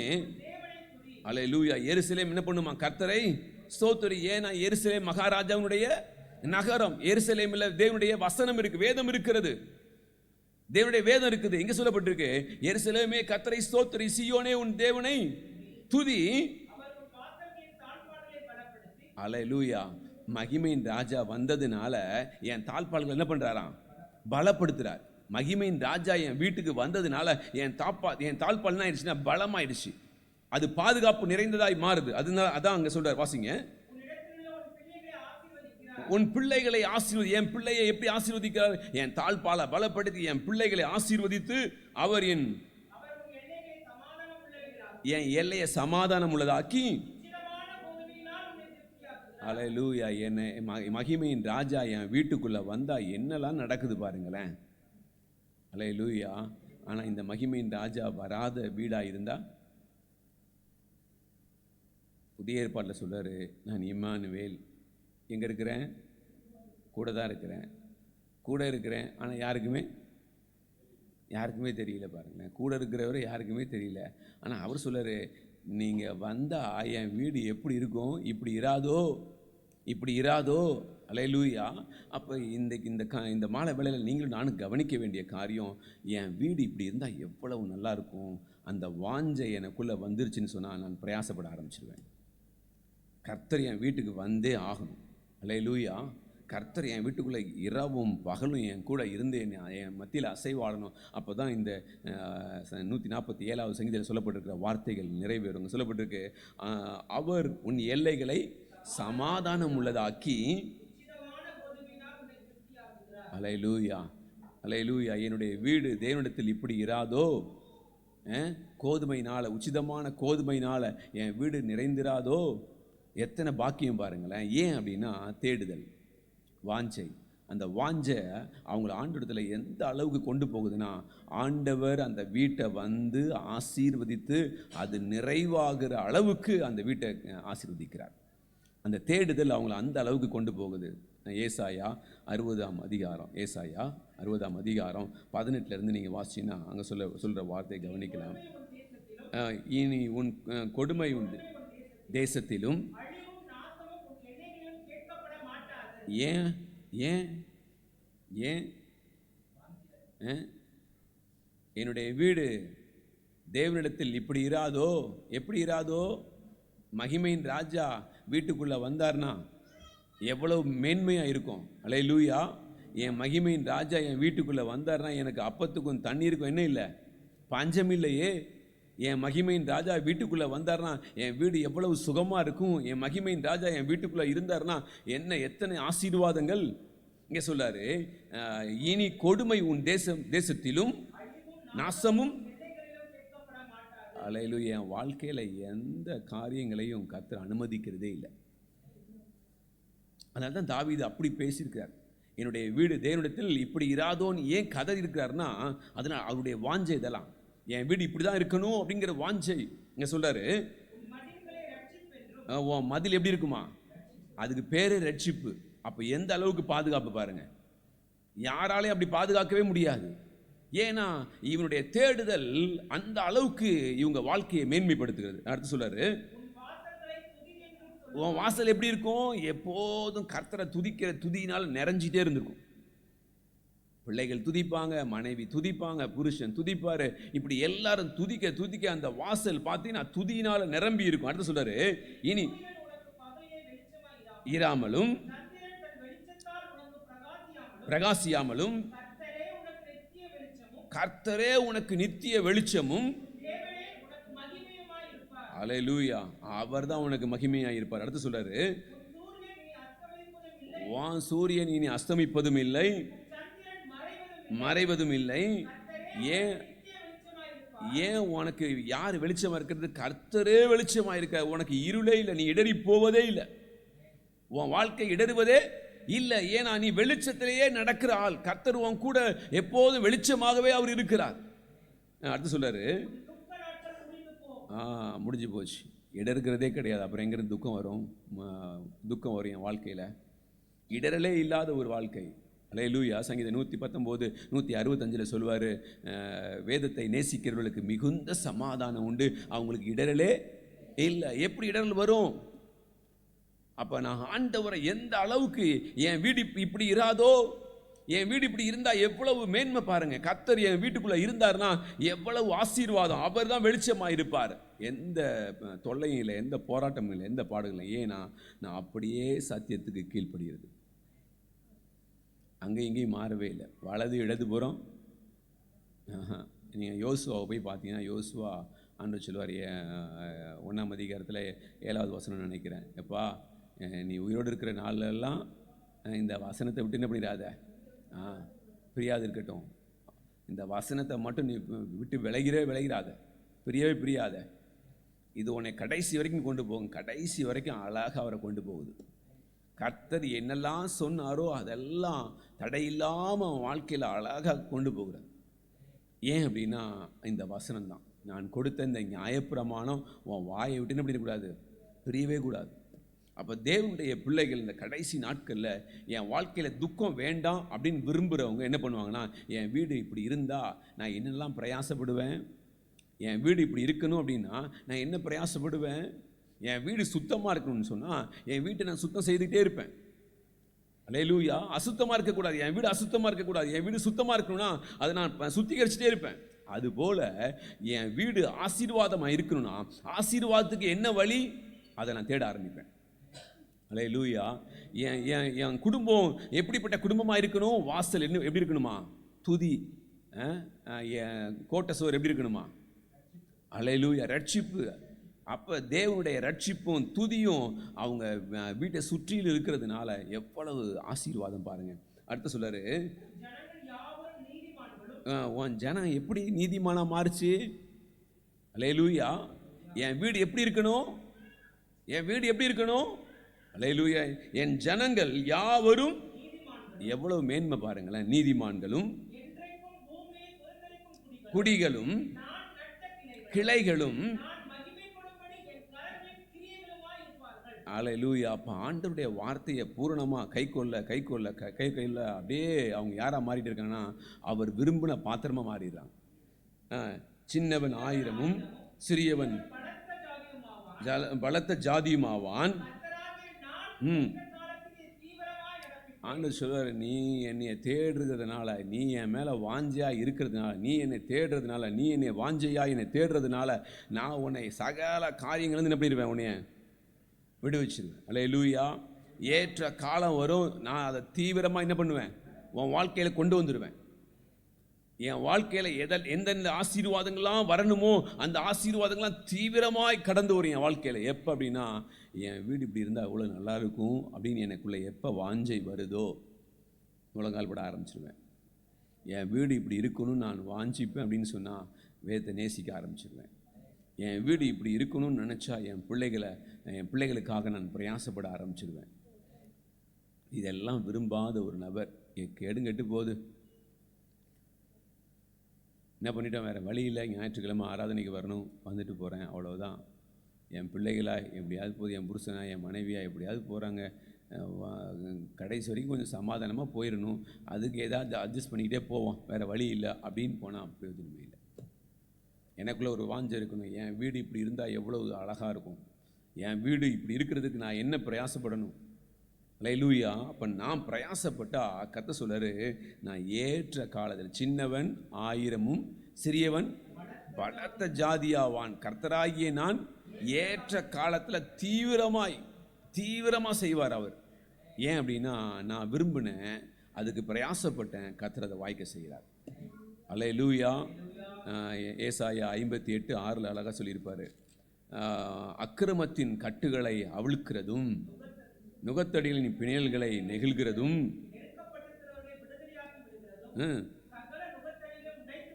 போடுகிறதும் பகிர்ந்து கொடுக்கிறதும் சேர்த்து கொள்ளுகிறதும் வஸ்திரம் கொடுக்கிறதும். ஹல்லேலூயா. என்னுடைய வீடு தேவனிடத்தில் இப்படி இராதோ, என் உபவாசம் தேவனிடத்தில் இப்படி இராதோ. அப்போ என் உபவாசம் எப்படி இருக்கணும் அப்படின்னா, அங்கே சொல்றாரு, எப்பா அக்கிரமத்தின் கட்டுகளை அவிழ்க்கிறது தான் உன் வேலை. நான் ஏன் கட்டுகளை அவிழ்க்கிறதுக்கு படாத பாடுபடுறேன். இது இல்லை நான் வாஞ்சியாக இருந்தால் எப்பயோ விடுதலை ஆகிருப்பேன். முதல் ஸ்டெப்லேயே நான் இருப்பேன், விடுதலை ஆகிருப்பேன். இப்போ நான் எங்கே வந்திருக்கிறேன் அப்படின்னா, என் குடும்பம் விடுதலை ஆகும், என் பிள்ளைகள் விடுதலை ஆகணும், என் மனைவி விடுதலை ஆகணும், என் புருஷன் விடுதலை ஆகணும், என் பெற்றோர் விடுதலை ஆகணும். நான் மட்டும் பரலோகம் போய் எங்கள் அம்மா அப்பா எங்கே போகணும், எங்கள் அம்மா அப்பா எங்கே போகணும், நரகம் போகணும். நான் மட்டும் எங்கே போவேன்? அவங்களெல்லாம் யாராலையும் திருப்ப முடியாது பாஸ்டர்.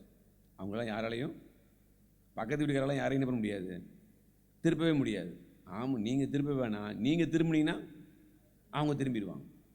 நீங்கள் திரும்பினீங்கன்னா இல்லை, இதுதான் வாழ்க்கை, இதை புரிஞ்சுக்குவாங்க அப்படின்னு அவங்க வந்து கேட்பாங்க, உங்களை பார்த்து கேட்பாங்க, எப்படி உங்களால் மட்டும் இப்படி இருக்க முடியுது, உங்களால் மட்டும் இப்படி இருக்க முடியுது. ஆமோ, ஆண்டவருடைய வார்த்தை சொல்லியிருக்கு, அதுக்கு கீழ்ப்படிஞ்சா அது அப்படியே வாழ்க்கையில் ஆண்டவர் விடுவிப்பேன்னு சொல்லியிருக்கிறாருன்னு நம்ம சொல்லுவோம். அவங்க நடுங்குவாங்க, பயப்படுவாங்க, ஐயோ நம்ம வாழ்க்கையும் வந்தால் நல்லா இருக்குமே, எனக்கும் சொல்லிக் கொடுங்களேன் அப்படின்னு கேட்பாங்க. நாமும் என்ன பண்ணுறதில்லை, நாமும் கை கொள்றதில்லை, அவங்களையும் கை கொள்ள விடுறதில்லை. அதனால தான் ஆண்டவர் சொன்னார், இந்த சிறியரில் ஒருவனுக்கு இடலாம் இருந்தால் என்ன பண்ணிடணும். அப்போ பாருங்கள், கொஞ்சம் எத்தனை எந்திரங்கள் ஆண்டவர் ஆயத்தப்படுத்தணும் பாருங்கள். ஏன்னா வெளியில் இருக்கிற மொத்த பேருக்கு யார் தான் இடரல்? சபை தான் இடரல். வெளியில் இருக்கிற அவ்வளவு பேரும் கெட்டு போகிறதுக்கு காரணம், தேவனை தேடாமல் போனதுக்கு காரணம் யாருன்னா சபை தான். இன்னைக்கு இவங்க சரியாக ஆண்டவரை வாஞ்சையோடு தேடி இருந்தாங்கன்னா இவங்க வாழ்க்கை அப்படியே மாறும். இவங்க பக்கத்தில் இருக்கவங்க சொல்லுவாங்க, இதல்லவா கிறிஸ்தவம், இதல்லவா கிறிஸ்தவம், இதல்லவா டிசிப்ளின். அல்லேலூயா. இன்றைக்கி பாருங்கள், நம்முடைய குடும்பங்கள் எதில் டிசிப்ளினாக இருக்கிறோம்? வேலைக்கு போனால் லேட்டு, வேலைக்கு போனால் லேட்டு, எதை கண்டா எதை பார்த்தாலும் அதில் என்ன இருக்காது? ஒரு ஒழுக்கக்கேடு தான் இருக்குமே, ஒரு ஒழுக்கமே இருக்காது. அப்போ எப்படி தேவன் நம்மிடத்தில் அவருடைய கிரியையை வெளிப்படுத்த முடியும்? அப்போ எல்லாவற்றிலையும் ஆண்டவர் ஒரு ஒழுங்கு கிரமத்தை கர்த்தர் வச்சிருக்கிறாரு. இது எப்போ வரும் அப்படின்னா, இந்த வசனத்தை வாசிக்க வாசிக்க என் வீடு இப்படி இருக்காதோ, என் வீடு இப்படி இருக்காதோன்னு தேட தேட என்ன ஆகும்னா அப்படியே விடுதலை விடுதலை விடுதலை விடுதலை விடுதலை. எந்தெந்த பகுதியெல்லாம் விடுதலை இல்லையோ அந்தந்த பகுதியில் விடுதலை உண்டாகிட்டே இருக்கும். அல்லேலூயா. முதல்ல எனக்கு விடுதலை, அடுத்தது என் குடும்பத்தில் விடுதலை. எவ்வளோ ஆசீர்வாதம் பாருங்கள். இங்கே பாருங்கள், அவர் சொல்கிறார், பசி உள்ளவனுக்கு உன் ஆகாரத்தை பகிர்ந்து கொடுக்கிறதும், துரத்துண்ட சிறுமையானவர்களை வீட்டிலே சேர்த்து கொள்ளுகிறதும், வஸ்திரம் இல்லாதவனை கண்டால் அவனுக்கு வஸ்திரம் கொடுக்கிறதும், உன் மாம்சமானவனுக்கு உன்னை ஒழிக்காமல் இருக்கிறதும் அல்லவோ உனக்கு உகந்த உபவாசம். அப்பொழுது விடியற் காலத்து வெளுப்பை போல உன் வெளிச்சம் எலும்பி உன் சுகவாழ்வு. அவன் என்னிடத்துல வாஞ்சியா இருக்கிறபடியால் அவனை விடுவிப்பேன். இங்கே விடுவிக்கிறாரா இல்லையா? அல்லேலூயா. இங்கே விடுவிக்கிறார். இங்கே விடுவிக்கிறதுனால தான் வேத வசனம் அழகா ஆவியானவர் எழுதி வைத்திருக்கிறார். அப்பொழுது விடியற் காலத்து வெளுப்பை போல உன் வெளிச்சம் எழும்பி உன் சுகவாழ்வு சீக்கிரத்தில் என்ன பண்ணுமா? என் சுகவாழ்க்கை அப்படி துளிர்க்கும். என் குடும்பத்தினுடைய வாழ்க்கை துளிர்க்குது. அல்லேலூயா. என் மனைவியினுடைய வாழ்க்கை துளிர்க்குது, என்னுடைய பிள்ளைகளுடைய வாழ்க்கை துளிர்க்கிறது, என்னுடைய வாழ்க்கை துளிர்க்கிறது, என் பெற்றோருடைய வாழ்க்கை துளிர்க்கிறது. அல்லேலூயா. உன் நீதி செல்லும். எப்படி இருக்கு பாருங்க. என் நீதி எங்கே போகுமா? என் நீதி யாரு? எங்கள் அப்பா. மகிமை அவர் தான். அவர் ரெண்டு பக்கமும் என்னை காக்கிறார். முன்னும் பின்னும் என்ன பண்ணுறாராம்? என்னை பாதுகாக்கிற ஆண்டவர். அல்லேலூயா. அடுத்து சொல்றாரு, அப்பொழுது நான் கூப்பிடுவேன், மறு உத்தரவு கொடுப்பார், நீ சத்தமிடுவாய் சொல்லுவார்.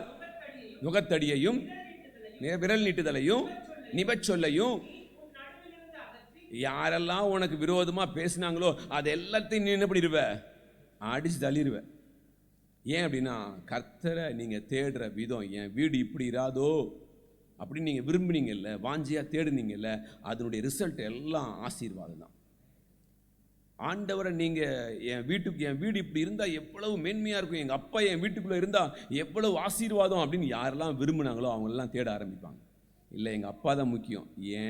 என்னுடைய என்ன சொல்கிறது, என்னுடைய சுயநலம் அல்ல, என்னுடைய சுயநலம் அல்ல. அல்லேலூயா. என்னுடைய நம்முடைய சுயத்தினால நம்முடைய குடும்பத்தினுடைய வாழ்க்கையே இழந்து போயிடும், குடும்ப மேன்மையே இழந்து போயிடும். என்னுடைய சுயத்தினால அநேக காரியங்களை நான் இழந்துகிட்டே இருக்கிறேன். அல்லேலூயா. இங்கே அழகாக சொல்றாரு, நான் கூப்பிடுவேன், அவர் என்னை விடுதலையாக்குவார், அவர் எனக்கு பதில் சொல்லுவார். அடுத்து சொல்றார், பசி உள்ளவனிடத்தில் சாய்த்து திருப்தியாக்கினால் உதித்து ஆகும். கர்த்தர் என்னை என்ன பண்ணுவாரான்? டெய்லி நித்தமும் என்னை நடத்தி எவ்வளவு மோசமான நிலைமையாயிருந்தாலும் கர்த்தர் என்ன அழகா நடத்துவார், நினமுள்ளதாக்குவார். நீ நீர் பாய்ச்சலான தோட்டத்தை போலவும். அல்லேலூயா. ஆண்டவர் எப்படி வச்சிருக்காருன்னா, இந்த மாதிரி மகிமையாக தான் நம்முடைய வீட்டை வச்சிருக்காரு. உன் வீடு வற்றாத நீரூற்று. அல்லேலூயா. உன் தோட்டம் எப்படிப்பட்ட தோட்டம்? அது செழிப்பானது. அப்படிப்பட்ட வீடாக தான் கர்த்தர் நம்மளை வைத்திருக்கிறார். ஏன்னா என் வீடு இப்படி இராதோன்னு ஆண்டவரத்தில் ஏங்குன கர்த்தர் அதை அப்படியே மாற்றினார். என் வீடு இப்படி இராதோ, என் பிள்ளைகள் இப்படி இருக்க மாட்டாங்களோ அப்படின்னு அந்த ஏக்கம் அவங்கள அழகாக முயற்சி பண்ண வைத்து, அவங்கள பயிற்சி பண்ண வைத்து, அவங்கள வாழ்க்கையில் வெற்றியை கொண்டு வந்துருச்சு. அல்லேலூயா. நீங்கள் கொஞ்சம் யோசிச்சு பாருங்கள். உங்களுடைய பிஸ்னஸாக இருக்கலாம், உங்களுடைய வேலை ஸ்தலமாக இருக்கலாம், உங்களுடைய ஏதோ உலக காரியமாக இருக்கலாம். நீங்கள் எடுத்த முயற்சியினால் நீங்கள் என்னைக்காவது தோற்று போயிருக்கீங்களா அப்படின்னா இல்லை. நீங்கள் சரியாக போயிருந்தீங்கன்னா கண்டிப்பாக அதில் ஜெயம் உண்டாயிருக்கும். உலக காரியமே அப்படின்னா அப்போ ஆவிக்குரிய காரியத்தில் நீங்கள் போனீங்கன்னா ஒரு ஸ்டெப் எடுத்து வச்சுன்னா கர்த்தர் உங்களுக்காக பல ஸ்டெப் எடுத்து வைக்க ரெடியாக இருக்கிறார். அப்போ நம்முடைய வாழ்க்கையை பார்த்தீங்கன்னா கொஞ்சம் என் குடும்பம் கட்டப்படுகிறதற்கு நீங்களும் நம்மளுடைய பிரயாசம் தான் மிக முக்கியம். என் குடும்பம் இப்படி இராதோன்னு எனக்குள்ள ஏக்கம் வந்துருச்சுன்னு சொன்னால் கண்டிப்பாக கர்த்தர் மாற்றுவார். அவர் உதவி செய்ய வல்லவராக இருக்கிறார். அல்லேலூயா. 1 நாளாகமும் 29ஆம் அதிகாரம் 1 நாளாகமும் 29ஆம் அதிகாரம் 3வது வசனத்தை வாசிக்கலாம். 1 நாளாகமும் 29. இன்னும் என் தேவனுடைய ஆலயத்தின் மேல் நான் வைத்திருக்கிற வாஞ்சையினால் அனைத்தையும் தவிர பொன்னையும் வெள்ளியையும் என் தேவனுடைய ஆலயத்திற்கு என்று கொடுக்கிறேன். அல்லேலூயா, அல்லேலூயா. இந்த ஆலயத்துக்காக இவர் சவதரிக்கிறார். நான் சொல்றது உலக பிரகாரமான கட்டிடத்திற்காக அல்ல, ஆவிக்குரிய ஆலயம். யார் தான் ஆலயம்? நாம் தான் ஆலயம். அல்லேலூயா. அப்போ நான் தான் ஆலயம். இந்த ஆலயம் கட்டப்படணும். அல்லேலூயா. இந்த ஆலயம் கட்டப்படணும். இந்த ஆலயம் கட்டப்படக்கூடாதபடிக்கு அநேக போராட்டங்கள் உண்டாகும். ஆனால் தாவீது சொல்றாரு, இந்த ஆலயத்துக்காக நான் அநேக காரியங்களை சவதரித்து வைத்திருக்கிறேன் அப்படிங்கிறார். அப்போ சவதரித்து வைத்திருக்காருன்னா அவருக்கு ஆலயத்தின் மேலே ஒரு பெரிய வாஞ்சை இருந்ததுனால தான் அப்படி செய்ய முடிஞ்சது, இதெல்லாம் செய்ய முடியாது. அல்லேலூயா. ஒருவன் ஆலயத்தை கெடுத்தால் நான் அதை கெடுப்பேன். அப்படி தானே? இதுக்கே எப்படி பயப்படுறீங்க?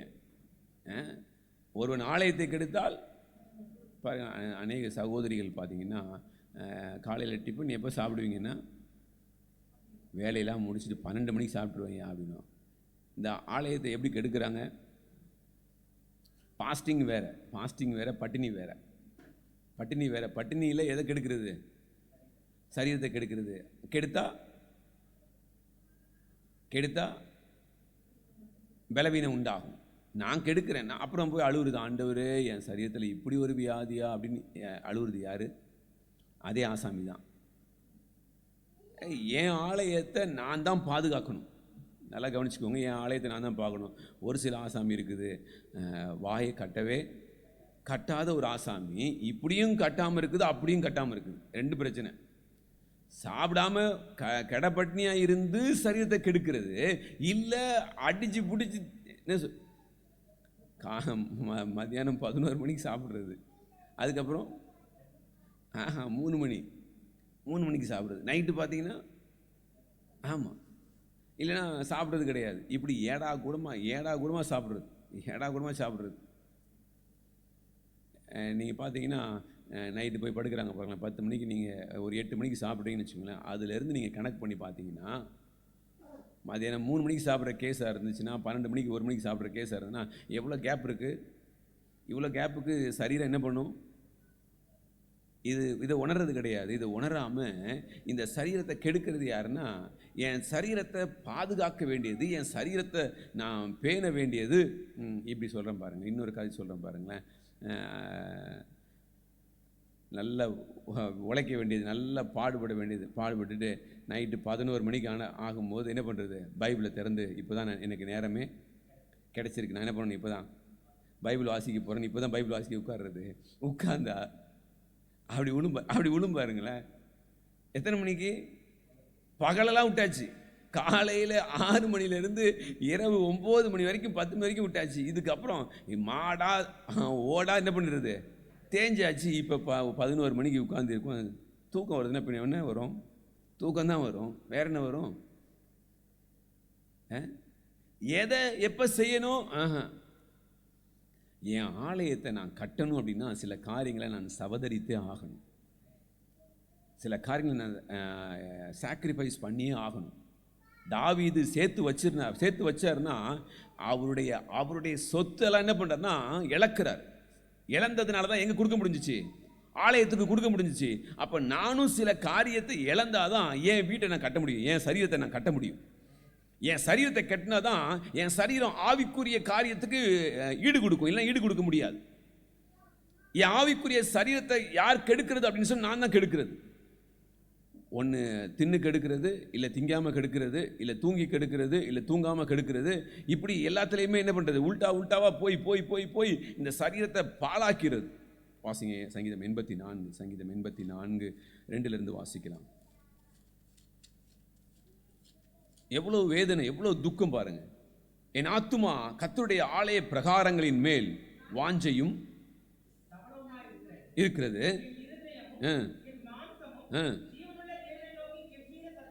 எப்படி கம்பீர சத்தமிடுது ஐயா! இந்த சரீரம் நல்ல பலம் உள்ளதா இருந்ததான் இவனால சத்தமா தேவனை ஆராதிக்க முடியுது. அல்லேலூயா. ஞாயிற்றுக்கிழமை காலையில் என்னம்மா ஏன் ஆராதிக்க முடியல அப்படின்னா, காலைல ஃபாஸ்டிங்கில் வந்தேன்ல. இதில் இப்படிலாம் ஒரு சாக்கு போக்கெல்லாம் சொல்கிறது பாருங்க. ஃபாஸ்டிங்கில் வந்தால் அதனால் ஆராதிக்க முடியல, இப்போ சரீர பலவீனம். இதெல்லாம் யாருடைய இது? கம்பீரமாய் ஆராதிக்க முடியாமல் போனதுக்கு காரணம் யாரும்? நான் தான்.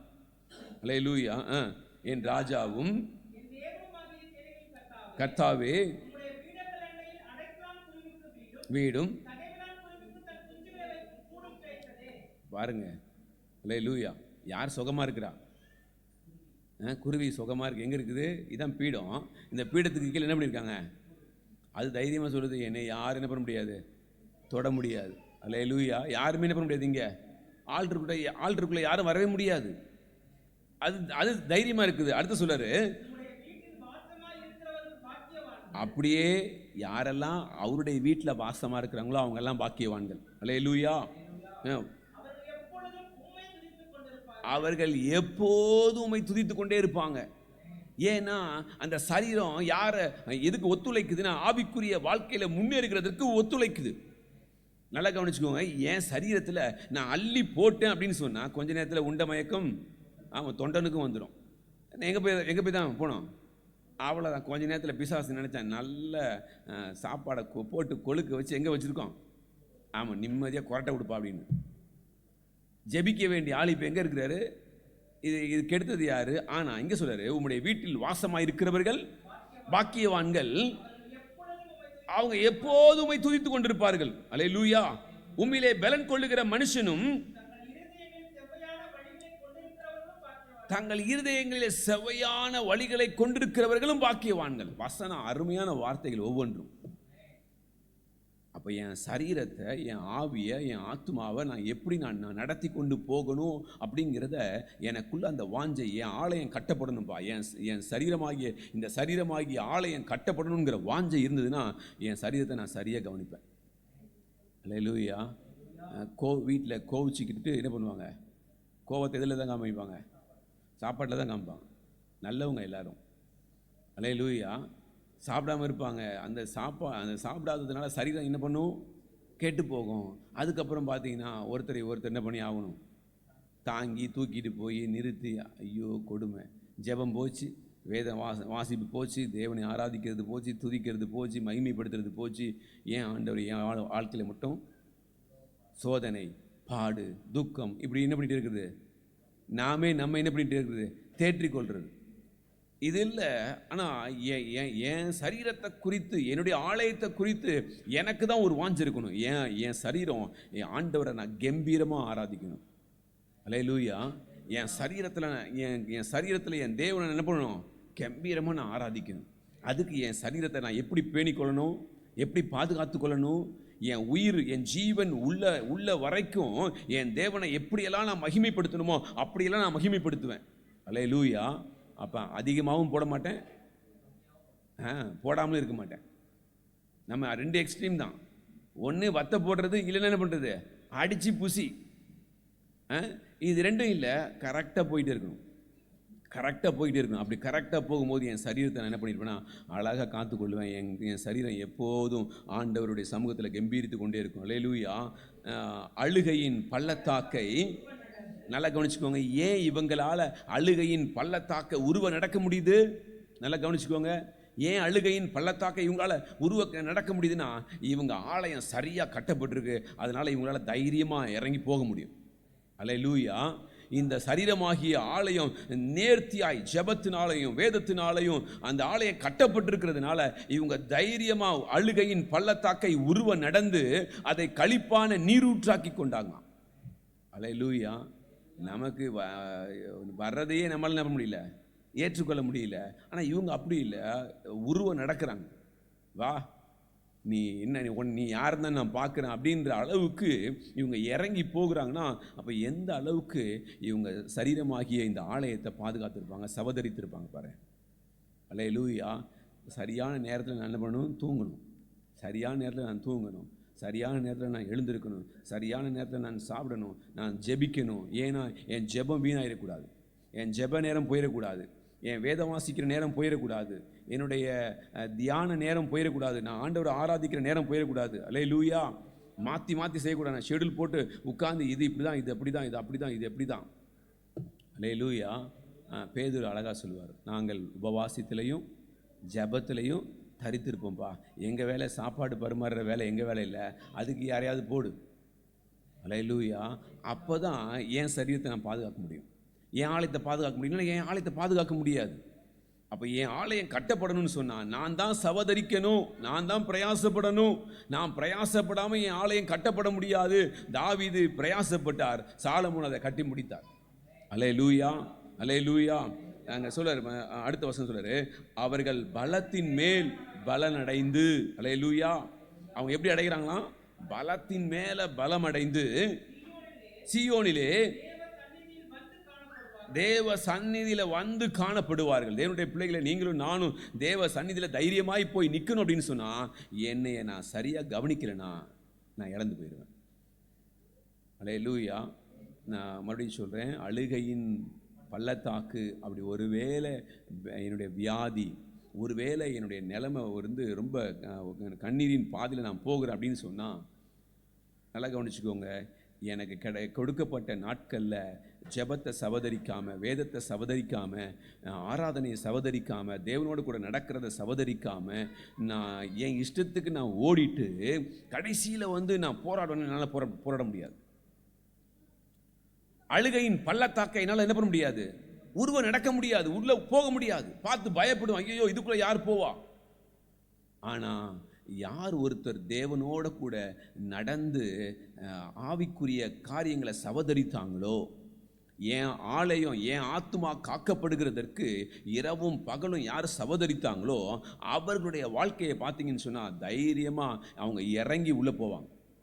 எவ்வளோ பிரச்சனை இருந்தாலும் கவலையே பட மாட்டாங்க, தைரியமாக உள்ளே இறங்க. வா, பார்க்கலாம், கர்த்தர் என் கூட இருக்கிறார். அல்லேலூயா, அல்லேலூயா. 1 நாளாகமம் 22 அதிகாரம், 1 நாளாகமம் 22 அதிகாரம் 14 வாசிக்கலாம். 1 நாளாகமம் 22 அதிகாரம். இதோ பொன்னையும் வெள்ளியையும்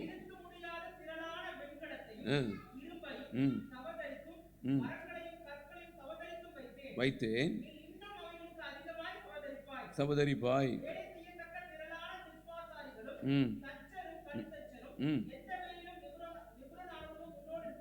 இருக்கிறார்கள்,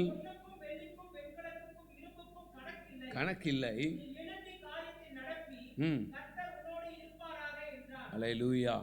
கர்த்தர் என் கூட இருந்தா என் ஜெப வாழ்க்கை பிரச்சனை இல்லை. கர்த்தர் என் கூட இருக்கிறாரு, அதுக்கு ஏற்ற மாதிரி நான் என் ஆலயத்தை என்ன பண்ணியிருக்கிறேன்? கட்டிகிட்டே இருக்கிறேன். அல்லேலூயா, அல்லேலூயா. எனக்குரிய எல்லா காரியங்களையும் நான் சவதரித்து வைத்ததுனால என் ஆலயத்தை நான் அழகாக நான் கட்ட முடியும். அல்லேலூயா, அல்லேலூயா. ஆண்டவருடைய நாமத்துக்கு மகிமை உண்டாவதாக. சங்கீதம் 119 40வது வசனத்தில் சொல்வார். சங்கீதம் 119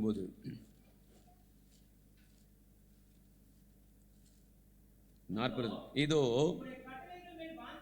இருக்கிறேன், உம்முடைய நீதியால் என்னை உயிர்ப்பியும். பொய் வழிகளை நான் என்ன பண்ணுறேன்? நான் வெறுக்கிறேன். பொய் வழியை நான் வெறுக்கிறேன். அல்லேலூயா. உம்முடைய நீதியினால் என்னை உயிர்ப்பியும். அல்லேலூயா. நீங்கள் வேதத்தை நீங்கள் நேசிக்க நேசிக்க பொய் வழியெல்லாம் உங்களை விட்டு போயிடும். அல்லேலூயா. அதனால தான் ஆண்டவர் சொல்கிறாரு, நீங்கள் 119 92:7 நீங்கள் பார்த்தீங்கன்னு சொன்னால், உங்களுக்கு சத்துருக்களிலையும் அதிக ஞானம், உங்களை போதிக்கிறவர்களையும் அதிக ஞானம். அல்லேலூயா. இன்னொரு காரியம் சொல்லுவார், போதிக்கிறவங்க பெரியவர்களையும் அதிக ஞானம். இது எல்லாம் பார்த்தீங்கன்னா எப்படி வருது அப்படின்னு சொன்னால், நான் இந்த பொய் வழியை வெறுக்க ஆரம்பிக்கும் போது என்ன ஆகுதுன்னு சொன்னால் வேதத்தினுடைய ரகசியங்கள் எல்லாம் எனக்கு கிடைக்கும். ஆவியானவர் என்னை அழகாக நடத்துவார். அல்லேலூயா. நீதிமொழிகள் 3:9 வாசிங்க. நீதிமொழிகள் 3ஆம் அதிகாரம் 9-10 வசனங்களை வாசிக்கலாம். உன் எல்லா விலையின் முதல் பலனாலும் கர்த்தரை கர்த்தரை கனம் பண்ணு. கனம் பண்ணு, அப்பொழுது உன் களஞ்சியங்கள் பூரணமாய் நிரம்பும். உன் ஆலைகளின் திராட்சரசம் புரண்டோடும். அல்லேலூயா. ஆண்டவருடைய நாமத்துக்கு மகிமை உண்டாவதாக. நீங்களும் நானும் பொய் வழியை விட்டு விலகும் போது கர்த்தர் நம்மை ஆசீர்வதிக்கிறத பயங்கரமாக பார்க்க முடியும். அல்லேலூயா. அப்படியே கண்களை மூடி தேவனை நோக்கி பார்க்கலாமே. கர்த்தர் நல்லவர், அவருடைய கிருபை என்றும் உள்ளது. அவன் என்னிடத்தில் வாஞ்சையாக இருக்கிறபடியால் அவனை நான் விடுவிப்பேன். தேவனுடைய பிள்ளைகளே, நீங்களும் நானும் இந்த மாலை வேளையில் கேட்ட இந்த சத்தியத்தை நம்முடைய இருதயத்தில் வைத்து நம்ம வாஞ்சையாக இருப்போம்னா நிச்சயமாக நம்முடைய வாழ்க்கையில் மிகுந்த ஆசீர்வாதத்தை பார்க்க முடியும், விடுதலையை பார்க்க முடியும். அப்படியே கண்களை மூடி நாம் ஜெபிக்கலாம். நல்ல பிதாவே, இந்த அருமையான வேலைக்காக உமக்கு நாங்கள் நன்றி செலுத்துகிறோம்ப்பா. எங்களை அழைத்த தேவன் நீங்கள் உண்மை உள்ளவர் அல்லவா? அதற்காக உமக்கு நாங்கள் நன்றி செலுத்துகிறோம். கர்த்தாவே, இந்த அருமையான வேளையில் எங்களை கூட்டி சேர்த்த நோக்கம் உண்டு. எங்களை நீங்கள் எவ்வளவாய் நீங்கள் நேசிக்கிறீங்கப்பா. அதனால தான் இந்த மாலை வேளையில் எங்களை கொண்டு வந்து இந்த சத்தியத்தை நாங்கள் அறிந்து கொள்ளத்தக்கதாக, ஆண்டவரே, திருவசனத்தின் மேலே நான் வாஞ்சையாக இருக்கிறதுனால நான் எப்படி வெற்றி சிறக்கிறவனாய் நான் மாறுகிறேன் அப்படிங்கிறத என்னால் ருசிக்க நீங்கள் ஆண்டவரே பலன் தர்றீங்களே. ஒரு பெரையா பட்டணத்தார் எவ்வளவு மன வாஞ்சையாய் இந்த வேதத்தை தேடினாங்களோ அவ்வளவாய் தெசலோனிக்கே பட்டணத்தை பார்க்கிலும் நற்குணசாலிகளாய் அவங்க மாறினாங்களே. அதுபோல் நீங்களும் எங்களை நீங்கள் உருவாக்குகிறதுக்காய் ஸ்தோத்திரம் ஆண்டவரே. என் வீடு இப்படி இராதோ, என்னுடைய வீடு தேவனிடத்தில் இப்படி இராதோ. ஒரு மகிமையின் ராஜா, என்னுடைய தேவன் மகிமையின் ராஜா என் வீட்டுக்குள்ளே உட்பிரவேசித்தா என் வீடு எத்தனை உன்னதமானது. என்னுடைய வீடு கர்த்தருக்கு காத்திருக்கிற வீடாக இருந்தா அது எத்தனை உன்னதமானது. என்னுடைய வீடு நித்திய வெளிச்சமாய் இருந்தா அது எத்தனை உன்னதமானது. என் வீடு சுகவாழ்வு துளிர்க்கிற வீடாக இருந்தா அது எத்தனை மகிமையானது. என்னுடைய வீடு தேவனிடத்தில் இப்படி இராதோ. ஹல்லேலூயா. யாருக்கு என் வீட்டை குறித்ததான வாஞ்சை, ஆண்டவரே, இந்த வாஞ்சை யாருக்குள்ளெல்லாம் வீட்டை குறித்த வாஞ்சை இருக்குதோ அப்படிப்பட்டவர்களுக்குள்ள இந்த வாஞ்சையை, இந்த வீட்டினுடைய வாஞ்சையை நீங்கள் உண்டாக்குகிறதற்காக, அவருடைய வீட்டை நீங்கள் ஆசீர்வதிக்கிறதற்காக, அவருடைய சுகவாழ்வு சீக்கிரமாய் துளிர்க்க பண்ணுகிறதற்காக ஆண்டவரே உமக்கு நாங்கள் நன்றி செலுத்துகிறோம். ஆண்டவரே கர்த்தாவே, சரீரமாகிய ஆலயத்தை கட்டுகிறதற்கு ஆண்டவரே தம்முடைய பிள்ளைகள் இந்த நாட்களில் பிரயாசப்படுகிற பிரயாசங்களுக்கு தக்கதாக நீங்கள் பலன் கொடுத்து பலத்தின் மேலே பலனடைய செய்கிற ஆண்டவரே, பலத்தின் மேலே பலத்தை கர்த்தர் நீங்கள் தருகிற அந்த கிருபைக்குள்ள நம்முடைய பிள்ளைகள் கடந்து போகத்தக்கதாக ஆண்டவரே அனுதினமும் இவர்கள் ஆலயத்தை கட்டுகிறதுல ஜாக்கிரதை உள்ளவர்களாய் ஆண்டவரே காணப்பட ஆவியானவர் உதவி செய்யும்படி நாங்கள் ஜெபிக்கிறோம். ஐயா, ஏனோதானோ நீங்கள் சரீரத்தில் நாங்கள் இருந்திராதபடிக்கு, அன்று சரீர நிலைமையில் ஏனோதானோ நாங்கள் இராதபடிக்கு ஆண்டவரே எங்கள் சரீரத்தை நாங்கள் சரியாக ஆண்டவரே காக்க எங்களுக்கு கிருபை தாங்கப்பா. சரீரத்தை நாங்கள் சரியாக காக்க உங்களை மகிமைப்படுத்தணுமே. ஆண்டவரே, ஆலயம் எழும்பி ஆண்டவரே எல்லா ஜனங்களும் பார்க்கத்தக்கதான அது ஒரு மகிமையான ஆலயமாய் நின்றது போல நாங்களும் ஒரு மகிமையான ஆலயமாய் நிற்கத்தக்கதாக ஆண்டவரே நாங்கள் சரியாய் கட்ட சகோதரிக்கு எங்களுக்கு உதவி செய்யுங்கப்பா. எங்களுக்கு உதவி செய்யுங்க தகப்பனே, எங்களுக்கு உதவி செய்யுங்க. இந்த உலகத்தினுடைய எல்லா பொய் வழிகளையும் நாங்கள் வெறுத்து ஆண்டவரே நீதியின் மேல் பிரியப்படுகிறவர்களாய் நாங்கள் காணப்பட ஆவியானவர் எங்களுக்கு அனுக்கிரகம் செய்யும்படி நாங்கள் ஜெபிக்கிறோம்ப்பா. ஆண்டவரே, போதிக்கிறவங்களையும் நீங்கள் மேன்மையாக வைப்பீங்களே. ஹல்லேலூயா. நாங்கள் உமக்கு நன்றி செலுத்துகிறோம் ராஜா. தேவனே, அப்படிப்பட்ட கிருபை இந்த மாலை வேளையில் வந்த ஒவ்வொருவர் மேலும் தங்கும்படி நான் ஜெபிக்கிறேன். ஆண்டவரே, ஏதோ ஆண்டவரே மாலை வேளையில் வந்தோம் கேட்டோன்னு இல்லை ஆண்டவரே, எங்கள் வாழ்க்கையில் ஒரு பெரிய மாறுதலை நீங்கள் வைத்திருக்கிறீங்க. ஒரு விடுதலையை நான் விடுவிப்பேன்னு சொன்ன வார்த்தையை நீங்கள் கனம் பண்ணி அப்படியே நீங்கள் விடுவிப்பீங்க ஆண்டவரே. நாங்கள் வந்து ஒரு நாள் சாட்சி சொல்லுவோம், என் வீடு இப்படி இராதோன்னு நான் நினச்சேன், கர்த்தர் என் வீட்டை அப்படியே மாற்றினார். என் ஆலயம் இப்படி இராதோன்னு நான் நினச்சேன், என் ஆலயத்தை ஆண்டவர் ஆசீர்வதித்தார். பெரையா பட்டணத்தாரை போல மனோ வாஞ்சையாய் நான் தேடினேன், கர்த்தர் என்னை ஆசீர்வதித்தார், என்னை விடுவித்தார் என்று சொல்லத்தக்கதாக உங்களுடைய பிள்ளைகளாக எங்கள் ஒவ்வொருவரையும் இந்த மாலை வேளையில் நீங்கள் ஆசீர்வதிக்கிறதற்காக உமக்கு நாங்கள் நன்றி செலுத்துகிறோம். உடைய பிள்ளைகளை ஆசீர்வதித்து உயர்த்துவீராக, கிருபைக்குள்ள மறைத்துக் கொள்ளுங்க. மகிமை நாங்கள் உமக்கு செலுத்துகிறோம். ஏசு கிறிஸ்து மூலம் ஜெபிக்கிற பிதாவே, ஆமென். என் ஆத்துமாவே கர்த்தரை ஸ்தோத்திரி, உன் உள்ளமே உடைய பரிசுத்த நாமத்தை ஸ்தோத்திரி. என் ஆத்துமாவே கர்த்தரை ஸ்தோத்திரி, கர்த்தர் செய்த சகல உபகாரங்களை மறவாதே. ஆமென். நம்முடைய கர்த்தராகிய இயேசு கிறிஸ்துவின் கிருபையும் பிதாவாகிய தேவனுடைய அன்பும் பரிசுத்த ஆவியானுடைய அந்யோன்ய ஐக்கியமும் நம்முடைய சகல பரிசுத்தவான்களோடும் இன்றும் இன்றும் அவருடைய வருகை புரிந்து இருப்பதாக. ஆமென். அல்லேலூயா, அல்லேலூயா, அல்லேலூயா. ஆண்டவர் உங்களை ஆசீர்வதிப்பார். Praise the Lord.